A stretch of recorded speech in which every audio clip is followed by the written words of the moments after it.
Boom, coming in hot, Chinchy. On what's today? Thursday? Today's Thursday. I know they're all. It's all running into each other now that we're daily shows here. I forgot too, because I work in football now, and I woke up this morning and I was like, "Shit, did I miss a game last night?" And I was like, "Oh no, it's Thursday." I swear. You had another rough. Okay. Your schedule's so different now too, right? With the NFL games, you're working late. That's why I'm nervous about Friday morning, Thursday night football. Old Chinchy's up till like 3 a.m. and grinding Friday morning. You know what I mean? Yeah, dude. Sunday night into Monday morning is a rough one for me. Like, stay up all night. Anyway, you had a rough morning this morning again, 2 days in a row. Bro. You know what's funny, man? You gotta love being a dad, especially, dude. A couple things. Last night, Jillian comes in the room about. I like to go to bed early, dude, get my sleep. So I get upstairs like 8:30, get ready, read a book a little bit. Then 9 o'clock, I'm usually asleep. About 9:05, Jillian comes in. I call her Hurricane Jillian. She comes like, Dad, I think I hear something in the attic. I'm like, all right, I don't think there's anything in the attic. So Sarah goes up and goes in the attic, finds nothing. And then Jillian's still like, well, I'm still scared. I'm like, all right. Just nuzzle up next to me, Jilly. Well, when Jilly nuzzles up next to me, it pushes me to the middle, right? So I'm like, boy, is it hot. And, dude, I'm hairy and hot to begin with, so boy, is it hot in here, Chinch. So I'm like, my sleep scores are suffering right now because Hurricane Jillian's next to me. So sure enough, Broom, I end up leaving, bro. I had to go into her room, but her bed's so comfortable. So I slept in her room last night, which was awesome. Then this morning, get up, get Carly off to school, make her some breakfast, boom. And then Jillian, get her ready, make her lunch and everything. And then right before she's leaving, right before I'm about to come on here, she's like, Dad, can't find my volleyball jersey. I'm like, it seems to be a theme in the Casey household that we can't find jerseys every time. So I'm like, Jillian, here we are. We're back at the same theme again. It's incredible. So, dude, I'm running around the house trying to find this jersey. It's now the clock's ticking. Bus comes at 8:09. It's like 8:06. I'm like, Jillian, let's go. I was like, you start bolting up and down the stairs, check every laundry basket. Still, boom, I end up finding it in my clean clothes. I don't know. So I found it, got it out there, bring the dog out quick because I'm like, I got Chinch at 8:15. Here we go. Dog's dropping a huge bomb in the neighbor's yard. They come out. They're looking at me. I'm waving at them. How you doing? It's no big deal. There's nothing to see here. Just picking up a bomb, from my dog. Anyway, it's a great though, Chinch. I don't know for you. I know you're a big dog guy with your dogs, but now that there's a little chill in the air, I know. when the dog lets one rip, I know it's ridiculous to even talk about, but for all the dog lovers out there, when you pick it up with that bag, it's got some a steamer firmness to it. Well, it's got some firmness to it. It's not like in the winter, in the summer, where you're like, that's true. It's a real steamer in the summer. You're like, I'm not picking that. Freaking thing steaming before it hits the grass. That's so true. That's a good point. Yeah, you get a nice, easier pickup in this fall. Oh my God. I hope everybody's eating their breakfast listening to our show this morning. All right. Well, I'm glad we got the kids to school and everything like that. Let's get fired up. We got playoff time. We gave a little handicap of the actual series the other day, but we were talking today about all the storylines. Going into the postseason. I'm going to start with one. How about Albert Pujols going for one last ride to the championship? Dude, it's incredible. I was, doing the giving Pujols that gift the other night in Pittsburgh was really cool. But he also got a knock and drove in 2 runs. And I was thinking, I don't know what he did last night. Did you know if he played last night? I don't know. I'm not sure if he did, but I remember thinking, me and my buddy Gabby were watching the game. We're like, dude, we videoed it, and we're like, that could be Pujols' last 2 RBIs of his career. Great point. Like, that's kind of cool because, he passed Babe Ruth. You start passing Babe Ruth, you're like, man, you're a really good player. Dude, he's in, if you look at his, career numbers, he's, not, in the top 25 of things. He's in, the top 2, top 5, top 6, top 4 of, huge numbers. Everything. Yeah, he's got the Hank. I mean, go look at Hank Aaron. You're like, this guy's top 3, 4, 5 of everyone. He's in that category. Ruth, Aaron, right? And Pujols. And it's really cool that he went back there. It's just awesome that he went back to the Cardinals for it. It's so great. Awesome, dude. And you can tell he's comfortable there, and comfort as a player is and he's effective, dude. He's not just the old guy running up there with a bad leg. He's one of their best hitters. I know he's on fire. I think his OPS is 850, 860, something ridiculous. But dude, this guy is a factor now. You have to deal with Albert Pujols. He looks like he did 10 years ago. It's incredible. So then, what else we got? We got Braves chance for Go for it. I thought we were gonna talk a little Freddie Freeman, but no, we talked about the Braves. Yeah. Braves made that run. The Mets it's a shame because they end up sweeping the Nationals, I think. So Yeah. they're 101 wins. It's just like Crazy. it's like the Dodgers and Giants last year. 107 wins for the Giants, 106 for the Dodgers. And one of them is the wild card. So, hey, at the end of the day, I remember, like I said, in 06, when I was with the Tigers, we back in as the wild card. We end up going to the World Series. We lose with the Cardinals. But, hey, listen, as long as you're in the dance, let's get it on. By the way, speaking of that World Series, what's in your hand right now? Oh, yeah, bro. This is my bat. Dude, this is the bat I hit 2 home runs with in the World Series. And, dude, look at it's got all the sticky stick, the Manny Motor stick. Oh, I just love this thing, dude. I'm like so great. When I pick it up, I feel the power, Chinch. I feel the power. That's so great. So wait, you mentioned Freddie Freeman. Let's stay there. We'll stay there before we move on to the next storyline because he was chasing McNeil. Probably one of the most exciting races there was as far as stats are concerned. McNeil was up a few points. Freddie Freeman plays in his game. Mets game goes into a rain delay, so McNeil's sitting there watching Freddie Freeman 1 for 1, 2 for 2, 3 for 3. Oh my God! Guess what? If Freddie needed one more hit to win it, it was gonna be it was gonna be like a hair close, maybe even potential of tied or Freeman winning it. Now, the Mets did not start McNeil. They go into a rain delay for a couple hours, so now McNeil knows that Freddie's like 3 for 3. Freddie's fourth at bat, he hits a bomb to the warning track, so he almost went 4 for 4. Oh my gosh! The other cool thing was Buck Showalter went straight to the media after because remember Jose Reyes did it that one year. He bunted it and took a seat, and that was argument. Was that good or not? Buck was like, nobody say anything about Jeff McNeil. He won a batting title. I love him. I'm wearing this. I did not start him. He did not ask to sit, and he said. Basically, he's like, this guy deserves this. He worked hard for it, and I'm glad he won it. So, what's your take on all that? You know what? I've been there before, man, and I know that feeling. Like, when you are that close. Obviously, I didn't win a batting title, but I was in a couple batting races. So I like it, man. I don't know, man. Like, you listen, Freddie had to catch him. McNeil played 148 games. So it wasn't like he just made the limit. Right. You know what I mean? Got almost 600 plate appearances. He's just below 600. Freddie had to make the run the last day, and I believe the day before he was 0 for 4. Right. You know what I mean? So Freddie had to go 4-4. Almost did it. Mm-hmm. Almost did it. So I kind of hey, listen, if I'm the manager, I'm Buck Showalter. I'm doing the same thing. I'm kind of saying to my player, hey man. You've done the grind. You've done the work. You're about to win a batting title unless Freddie Freeman goes 4-4. And if he does, then Freddie Freeman wins it. Like, that's what's just meant to happen. Exactly. So, I kind of agree with Buck, man. Listen, you won the batting title. Freddie's got to go 4-4, but good job, man. Good way to grind this season. Big part of our lineup. Yep. Give him a blow right before the playoffs start on Friday. Why Let's not, go. Right? Yeah. I remember I was 1-2 with Bonds in the batting race in 2004. Oh, yeah. I can't remember. I was hitting going into that month, I think I was hitting 340. Wow. Something ridiculous. Yeah, it was legit. 335, 340. But Bonds was at can't remember, 370, something like that. And I just remember, Chinch, it was incredible because we went into San Francisco one night. I remember I got a hit. I got a hit my first at bat. I got to hit my first 2 at bats. Bonds comes up. He gets a hit his next at bat. He's at first base, first and second. I'm playing behind him in San Fran. He kind of peers behind me. He's like, you ain't catching me. And then he said a little expletive. But I was like, I'm coming for you. But you know what, dude? At the end of the day, I couldn't catch him because he walked so much. Dude, that year, I'm pulling it up right now. Hold on. It was incredible. He'd be over 2 walks or exactly. Two Every walks. time he got a hit, it was like he walked 200 times, I think. Or what year was that? Ridiculous. 2004. Yeah. 232 walks. His 232 walks. Yeah. Yeah. His on base percentage was .609 that year. I argued that I was actually. I actually argued that and 2002 were better seasons than the 73 homers. By the way, I'm going off on a tangent, but he had 362 with 45 and 101. But to your point, he only wound up with 373 actual at bats that weren't walks, and he hit 45 home runs.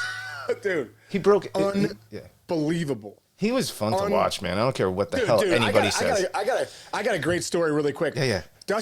Joe Morgan was doing Sunday Night Baseball. Might have been that year or one of those years. Might have been 2001. Yeah. And Dusty Baker was the manager, so it probably was 2001. And Bonds the night before, let me see. He went 2 for 2 with 2 walks and 2 bombs. And when you go back and look at the stats, he saw 2 pitches to hit. Oh, yeah. So remember, I think I've told you this story. It's an incredible story, though. Yeah. So Dusty, Joe, and and Barry are talking, and they were. Joe asked him, like, how did you do that? You saw 15 pitches, you walked twice, you saw 2 for strikes, you hit bombs, and you know what he said? And this for all the kids out there that are thinking about what should my approach be at the plate. Why don't you take it from one of the best in Barry Bonds? He said, you know what? I'm ready for that. I'm hunting that fastball down the middle, and when it's there, I'm not missing it. I'm hammering it. So he got 2 fastballs down the middle, hit 2 home runs, didn't see another pitch in those other 2 at-bats, 2 walks. It's incredible. 15 guys. So it's incredible. So that's why he was who he was. And that's why Pujols is who he is too, because he didn't waste a pitch either. Unbelievable. Unbelievable. Oh. Yeah. All right. Hey, one other storyline. Kudos to McNeil. Kudos to Freddie Freeman, man. Freddie Freeman might be the MVP again. Bless you, Chinch. Thank you. Yeah, I sneezed. I Dude, muted myself. You hold in your sneezes? No, I muted myself. We have these nice roadcasters. Dude, because are you holding this? See, I let that one go. I didn't mute myself. Dude, I'm like, my dad growing up was like, you'd think someone was being attacked. He'd be like, I'm like, Dad, are you serious? But then that's how I sneeze now too. And the other day I'm visiting my dad in the hospital. Yeah. And I picked a couple nose hairs, you know what I mean? Yes. Those, the ones that are like, they're too long. Bam, another sneeze by you. And I sneezed into my arm. Then my dad puts on his mask. He's like, this guy's sneezing over here. I was like, Dad, I just picked 2 nose hairs. I'm not sick. It's no big deal. That's so good. How about, I saw some comedian was talking about, after the pandemic, when you sneeze in public, everybody looks at you like you just pulled a gun. It's incredible, dude. It's incredible. Or if you're on a plane and the guy next to you, like the other day, was coughing, I'm like, what are you gonna do? What are you gonna do? Yeah, what are you gonna do? Unbelievable. All right, here. I'm gonna give you one more topic, and I'm actually gonna go blow my nose when you start talking. How about the Mariners getting into the playoffs? Bro, love the Mariners getting in the playoffs. It's been a while. They got 90 wins, which I absolutely love, and it's a great team, man. That's gonna be a team to be reckoned with. There's no doubt about it. When you look at how everything's shaken up, but you're gonna have the Mariners. Let me see right here. The Mariners will be, I just want to make sure I'm right here. The Mariners will be taking on the Blue Jays. That's going to be a great first series, but this team's good, man. Yeah. They start out the gate scuffling, but to win 90 wins, to win the last game in a walk-off, this is a team to be reckoned with, bro. Big time. All right. Big time. Hey, okay, one other topic while we're rolling. Last baseball topic. Will Leach, great writer, writes for MLB.com and other places, did his top 50 players heading into the postseason. So top 50 players in the playoffs. How far do you want to go? Do you want to start with like 20? You want to start with 10? Yeah. Let's do 20. Let's do 20. All right. All right, fine. Austin Riley, third baseman, Braves. He has at number 20. Okay. Guy's an animal, man. Guy's an animal and a game-changing bat. One swing of the bat, boom, game's changed. Got it. Now, just so you know, that's ahead of Pete Alonso, Max Fried, Garrett Cole, and Edwin Diaz. Just saying. Anyway, all right, keep moving here. Yeah. Kyle Tucker, he has at 19, right fielder for the Astros. Calls him underrated. Okay. Yeah, dude, guy's had a stud, 30-plus home runs. Guy drives and runs, plays good defense. Yep. I like it. Trey Turner at 18, who arguably maybe has the most talent athletically. Yeah, most of these guys. I forget Could beat you in so many ways. Yeah, he has Francisco Lindor ahead of Trey Turner. Do you agree with that? That's at 17. I don't agree with that, no. I think Trey Turner's a better hitter than Lindor. But Lindor's obviously he's awesome. An impact player. Yeah, okay. Alonso's not in the top 20? No, 21. You don't like that? Ooh, I know. Well, this is why these guys do this. It's good to argue. Vladimir Guerrero Jr. at 16. I like Altuve ahead of Vlad right now at 15. I don't know. He's got Clayton. He's got Clayton at 14. Clayton Kershaw. Urias at 13. So he has Urias ahead of Kershaw, which is kind of understandable. Justin Verlander 12. I would argue that he is ahead of those other guys, right? Yeah. He's got Juan Soto at 11 as the 11th best player. I guess he hasn't had a great season. Dude, Juan Soto looks like poop soup right now. I'm just saying, like, he hasn't done anything. Dude, the guy, he walks. He's a walking machine, which is good. But, like, you got to look at body of work for the year sometimes. You can look at the career, but you got to look at the body work for the year. Soto's year it's been okay. It's not Juan Soto's year. No. So I don't know, man. I think I disagree with that. For Pete Alonso to be 21, come on, dude. Go watch the games with the Mets. This guy is a game-changing bat, one swing, and he comes up with big hits. Yep. For me, Pete Alonso is way more valuable I agree. than 21. And he's a throwback, man. He's like a 1960s like power hitter.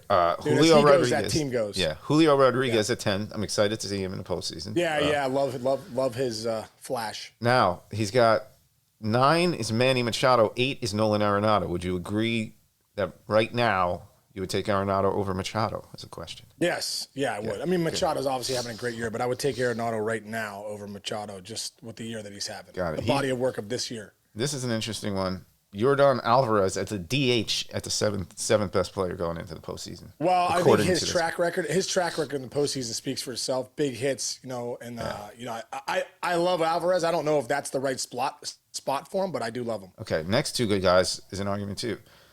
Better player right now, Freddie Freeman at 6 or Paul Goldschmidt at 5, according to Will. I think Freeman Goldschmidt's been struggling in September, and I think that might have lost him the MVP. I'm not sure what's going to happen there, obviously, but Freddie Freeman for me is so consistent. You saw him in the postseason with winning with the Braves last year. You know how good he is. So. Dude, it's a toss-up there, dude. Goldschmidt's one of the best players in the game, too. They're so good. I'd say right now, Freddie Freeman might be a little hotter, but you're going to see Goldschmidt do some damage probably in the postseason. Excellent. All right. The next two Mets, Scherzer 4, DeGrom 3. I don't really hate that because Scherzer's a postseason guy. I think he's probably weighing it a little more that way. Yeah, I think Scherzer's postseason and his mental toughness and how tough he is as a player, it's a huge impact for them. I think DeGrom's the X factor. He has been shown that he can be hit in his last few starts. So very un-DeGrom-like. Location hasn't been there, but we'll see what happens. When the postseason comes, Chinch, buckle up, dude. The freaking adrenaline comes, the crisp air. Let's go. Like it's a different ball game. The crowd at Citi Field's going to be electric. So we'll see what DeGrom shows up. Also, like when you're a hitter, right? You could have batted 240 all year, but you're starting at 0. Dude. You're starting at 0 in the postseason, right? Dude, let's get it, yeah. All right, so 2 more guys who he has as number 2 and number 1. Number 2, he has Mookie. Number 1, he has Aaron Judge. Tough to argue that. Yeah, tough to argue that, man. Judge has had one of the greatest seasons ever. He's the best player in baseball right now. And Mookie Betts can beat you in so many different ways, especially come postseason time. So yeah, I'm not mad at those two. Yeah. So just a couple other guys who didn't make the top 20. Jose, who are the guys right there? 20 to 25. I'll give you 30 down. Real quick, Shane McClanahan, Luis Castillo, Jose Ramirez at 28, Andres Jimenez, Ryan Helsley. Then he's got what's his name? How do you say? Is it Clase? The Guardians closer, 25. Yeah, the closer. Yeah. He put Diaz ahead of him at 24. I'm okay with that. Garrett Cole 23, Max Fried 22. Oh, Alonso's 21. Yeah, that's it. 21. Yeah. Okay. I mean, yeah. All right. Like, I'll give him credit. It's fun banter. It's fun banter. It is. That's how they do that stuff. Okay, next thing, non-baseball related, but this got us thinking about a couple things. It is, who's our boy? Draymond Green got us into a fight, forcibly struck Jordan Poole at practice during an altercation. So I brought that up to you, and I said, have you ever seen 2 teammates get into a fight on your own team? I have seen it. Go. Well, first, the one that pops, two pop into my head. When I was with the Reds, we had at a team party one time. Ryan Friel, God rest your soul, Friel, and D'Angelo Jimenez got in a pretty legit brawl. Really? Needless to say, broke up the team party. Wow. So, you hate to see teammates go at it like that. You know what I mean? It doesn't feel right. I remember, and then the other one I remember was when Manny Ramirez and Euclid went at it in the dugout. One of the best ones I ever saw was a coach's fight. Tim Foley and Ronnie Oster right out of the shower, just boom. Why? I don't know. Something happened with naked a coaching point. I think one of them might have been with a towel on. Oh my God! It's like it was a Greek wrestling match. Yeah, it was a full-fledged brawl, like 2 sumo guys coming at each other. Oh my God, that's cool. So yeah, you never want to see brawl. And dude, don't hit your teammates. Like, come on. Like, I almost feel like have some self-restraint there. Like, and it's like fighting a family member. Tough enough to not punch your teammates. Like, let's clean that up. That's crazy. How about we can argue, we can yell at each other, whatever, but let's not actually punch somebody to maybe break their jaw. How great was the Pinella Dibble one back in the day that actually had a video? Dude, that's incredible. I know, that was unbelievable when he was like, you're a liar. And dude, Dibble's, Lou Pinella was a throwback. Yep. Dibble's an absolute monster and he's tough. So, and then Lark tries to get in there and like, The best part about the Lark part of it is, first of all, like, Lark is like a fucking good looking guy. He was ripped at the time, in perfect shape, and he's just standing there. And I think all he had on was either tidy whities or a jock strap, and he's trying to get in there, and in between him, it was like, it's the funniest image ever. Dude, one thing about Lark though, brother, you might not. I think he might be a black belt. No, I think he is like in multiple martial arts. Can you see this picture right here? A little bit. Okay, so in that picture right there, Lark. I come in to score the game-winning run, right? Game-winning run. I come in, and now when I used to come in, I come in hot with heavy high fives and hugs. And so Lark was like, "That's it." So he's waiting for me at the plate, bro.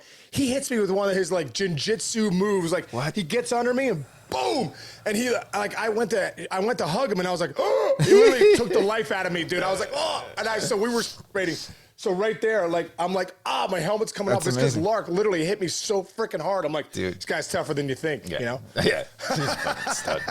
And you know what? It's funny you say that. I saw a video the other day when I was like looking through old stuff where Lark wasn't afraid to get in somebody's grill on another team if he wanted to. Like, he's a pretty tough dude. Huh? Dude, Lark was a gamer, man. Lark was a gamer. He was a football player first. Yeah, that's right. Matter of fact, who's going to go to Michigan, right? Dude, he's going to go to Michigan and play football. And baseball. How about this story Lark used to tell me? It's a great story. They'd be having the practice facilities for football right by the baseball field, I think. Mm-hmm. Bo Schembechler, who was the coach at Michigan at the time, used to walk by the baseball field every day going to practice, and he'd be like, "Hey, Larkin, you're a wimp.